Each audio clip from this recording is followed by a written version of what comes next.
Question suivante, David, c'est toujours à toi. Alors ça concerne la création et l'approbation du budget annexe GEMAPI. Donc comme vous le savez, lors de la délibération du 25 septembre dernier, nous avons installé la taxe GEMAPI à hauteur de 450 000 € pour l'année 2019. On n'avait pas l'obligation de créer un budget annexe, mais on avait quand même souhaité la création d'un budget annexe pour pouvoir être transparent sur les dépenses concernant cette taxe. Donc il vous est proposé d'ouvrir un budget annexe GEMAPI, spécifique GEMAPI. Je ne reviens pas sur les sommes présentées parce que ça correspond exactement à ce qu'on vous a émis. Il y a, en section de fonctionnement, ça s'équilibrera à 699 970 € et en investissement, ce sera 1 379 100 € de balance. Merci. Est-ce qu'il y a mieux de préciser les choses? Alors il y a Alexis Sanson qui souhaite prendre la parole. Oui, moi je reviens sur la communication qui n'a pas été bonne. Parce qu'en fait, quand on lit que ça coûtera 5 € par habitant, c'est pas vrai. En fait, c'est un pourcentage.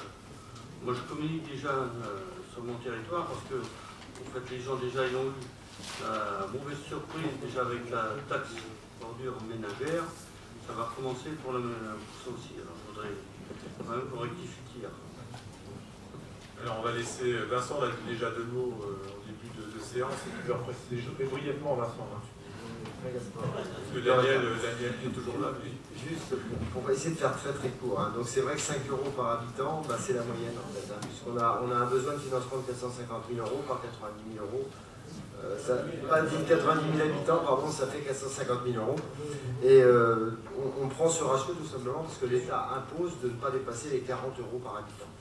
Maintenant, comme vous le savez, le budget, la fiscalité globale du bloc communal pour notre agglomération et nos communes, c'est 45 millions d'euros. Donc effectivement, 450 000 € représentent 1%. Donc pour rassurer vos contribuables, bah, effectivement, c'est 1% d'augmentation d'impôts dédié à la GEMAPI. Par contre, pour la communauté d'agglomération, dans la mesure où on prend 20 millions de ce budget, de cette fiscalité du bloc communal, ça nous fait une petite amélioration, je dirais, par rapport au budget.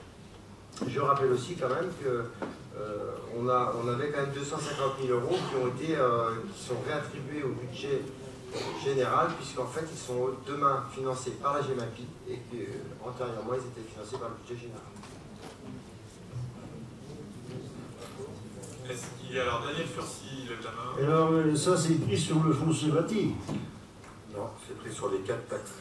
Sur les 4 taxes, c'est pris sur l'ensemble des taxes, donc il faut cumuler en fait tous ces impôts locaux et on considère que voilà, c'est 1% sur l'ensemble. Hein. Le calcul est fait par les services fiscaux en fonction du besoin de la collectivité. Si l'année prochaine le besoin est moindre, on verra comment on regardera les choses par rapport à un besoin de financement.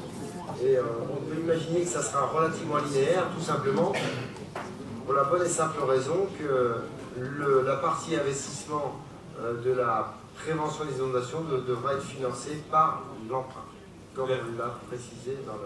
Donc David Ducas a précisé les choses. C'est quoi? Le micro qui est allumé. Non, c'est juste pour que... C'est pour anticiper pour après, en fait. D'accord. Je ne coupe pas. Est-ce qu'il y a d'autres questions? Alors, Michel Gérard sur le... Non, si c'est pris donc, sur les 4 taxes, comment la répartition se fait? Est-ce qu'on... Ça a été présenté, je vous l'avais présenté, j'ai fait le tour de toutes les commissions thématiques, toutes les commissions, tous les pôles territoriaux, pardon. Ça a été vu en commission finance, ça a été vu en commission conjointe finance et GEMAPI. Voilà, je pense qu'en termes de communication, on a essayé de faire au mieux. Voilà. Ça a été présenté, il y avait un contrôle. On n'est pas dans la commission... dans les pôles, partout, quoi. Je vais prendre des rendez-vous dans chaque mairie, alors, dans ce cas-là. On a fait tous les pôles, la commission des finances, la commission des papiers, la commission... Vous avez eu les comptes rendus, vous avez les comptes rendus, même si vous n'êtes pas présent, vous avez les comptes rendus qui vous ont été communiqués. C'est gentil de faire des commentaires. Non mais, il y a des comptes rendus qui sont présentés quand même, vous avez le détail dessus.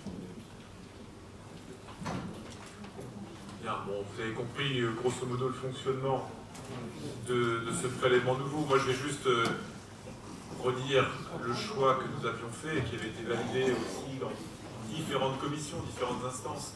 En effet, cette compétence GEMAPI, elle tombe du ciel. Elle tombe du ciel. On dirait, elle remonte de la mer. c'est voilà, le contre-coup des épisodes qu'on a pu connaître sur le littoral de France depuis ces derniers temps. Et en effet, l'État nous impose à la fois de revoir les problèmes de submersion marine, d'inondation, de gestion des milieux aquatiques. Voilà. Eh bien, on n'a pas le choix, c'est la loi qui nous l'impose. Moi, je ne suis pas député, on n'a pas de parlementaire parmi nous. On n'a pas cette capacité à faire évoluer nos lois. Donc nous les subissons, nous les acceptons. La meilleure solution pour nous, c'était de créer une taxe ciblée, de façon à ne pas impacter notre budget principal, en ayant un budget annexe qui nous permet d'avoir une vraie visibilité sur la consommation des crédits. Comme l'a dit Vincent, on va fonctionner sur une première année et on ajustera. Je pense que l'idée, elle est là.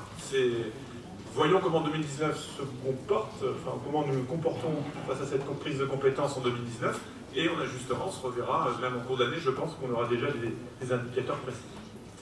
Voilà, donc je reviens, sauf s'il y a d'autres questions, à la délibération elle-même.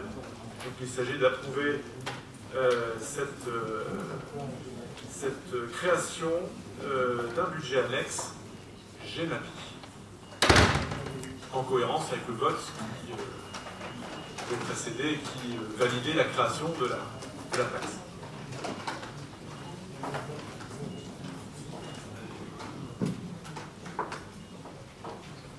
Bien, donc nous avons reçu 120 votes, 91 sont favorables, 17 sont défavorables et nous avons 12 abstentions, donc la majorité est atteinte pour la validation de cette question numéro 12.